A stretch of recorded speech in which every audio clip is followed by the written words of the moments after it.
If you are under the age of 18 and are watching this video, please stop now. This content was not intended for you.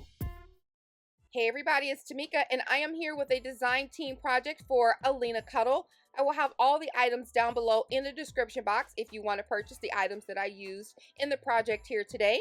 I'll be making a mixed media slimline card, and also to acknowledge the war in the UK, I'm using some blue and yellow colors. So playing around with mixed media was fun, and I will definitely be incorporating some of these techniques in my projects in the future. So stay tuned to see how these cards came together.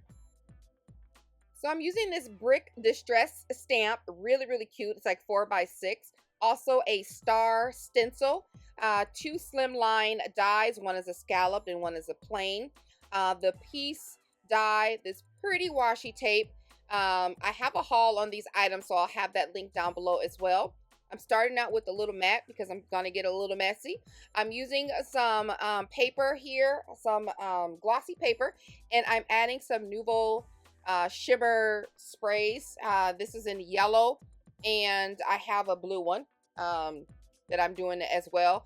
And I added a little water to that and set it aside. So I'm going to do the same thing.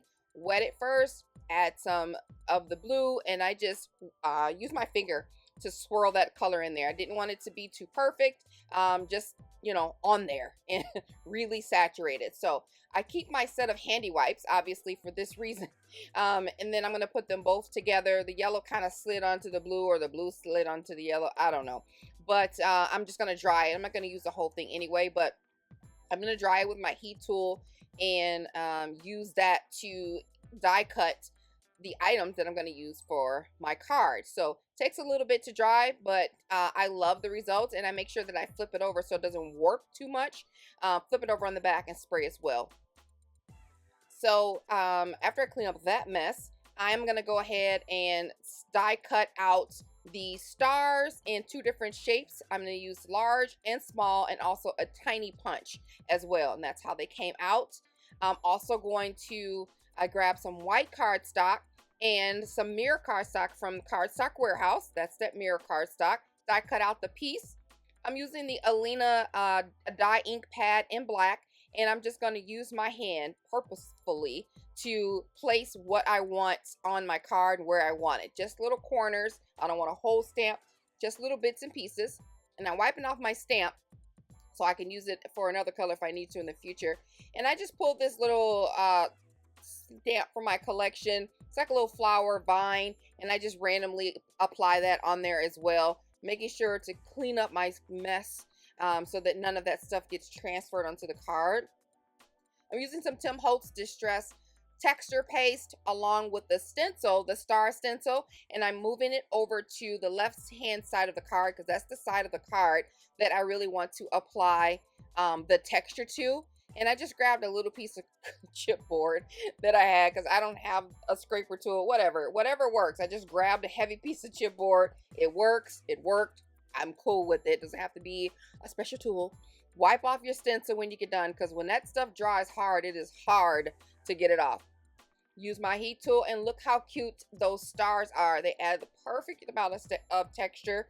They are so pretty on there, and it would work well with inking too.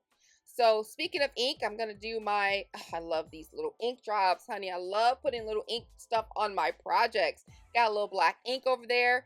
Wiping off my brush because I only have one of them. They seem to grow feet and walk away. So wiped it off, put it back in the jar. And then I'm going to use that washi tape that has the stars and the moon and stuff on it. Just a little bit on there. And it adds that extra little special touch. To the back, I'm going to add some foam tape. Also, you can find this in Alina's shop so that it can have some dimension when I sit it on top of the slimline base. So got all my pieces together. I got piece, no pun intended, pieces, piece plural too. Anyway, so I got those together, and I'm just trying to figure out how I'm going to arrange this on the card. I knew that I wanted to add some dimensions, so I cut it out twice, one in the white and one in the gorgeous mirror cardstock from Cardstock, really alarm, from Cardstock Warehouse. And I layered them on top of each other. And then I'm going to add pop dots to, or dimensions to the back of that peace sign because I wanted to pop.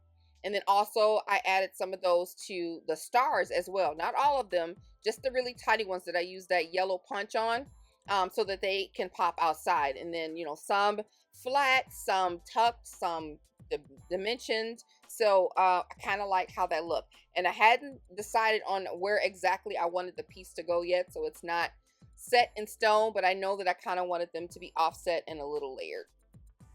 So that's what I'm doing here. I've added some wet glue to the blue one and just put that flat down while I popped up the stitch stars, the stitch solid stars, and around it. And I'm just going to put a little bit of that wet glue on this little flower. Just like I said, it kind of mute. It's kind of mute, but you can still see it. Just building textures here. That's really what I want to do, is to build textures. And I'm doing the same kind of layering to the other section above the peace sign that I did below. So, and I kind of want those stars to kind of float away and have your eyes go from the bottom to the middle to the top, kind of like that. So that's what I wanted to do. And obviously I decided to put my piece right there in the middle, and I wanted to finish it off. Even though there's dots there, I wanted to have some dots. So I used these the dots, diamond dots, to add the black to that. So some black is flat, some black is raised, kind of like the stars. So I'm really trying to incorporate all of the items that I have in my stash. Look how cute that is. Seriously, I can make these all day in different types of themes. So I cut out my rectangle slimline twice, folded it over for the first one, and then cut out an insert just to help with the layering, since the top is a little heavier and it makes it finished. Even if you just use another piece of color cardstock on the inside, it just helps to be a finished look when you add another layer for your writing. And then I'm going to take this one. This one has the stitching around it, which I really like, so I want to make sure that I added that, because the card that we just did, the base is a scallop and it layers nicely on top of that. So I took off the back of that foam, added some hot glue, and I'm just applying it to the top of the card, making sure it stays still. And that is it, guys. It is so cute. I'm like, wait, I got to do another one. So cute. Thank you guys so much for watching. I appreciate you all so much. If you could take a second and like this video, I will be so grateful to you guys. Leave a comment and let me know what you think about these mixed media cards. All right, guys, talk to you soon. Bye.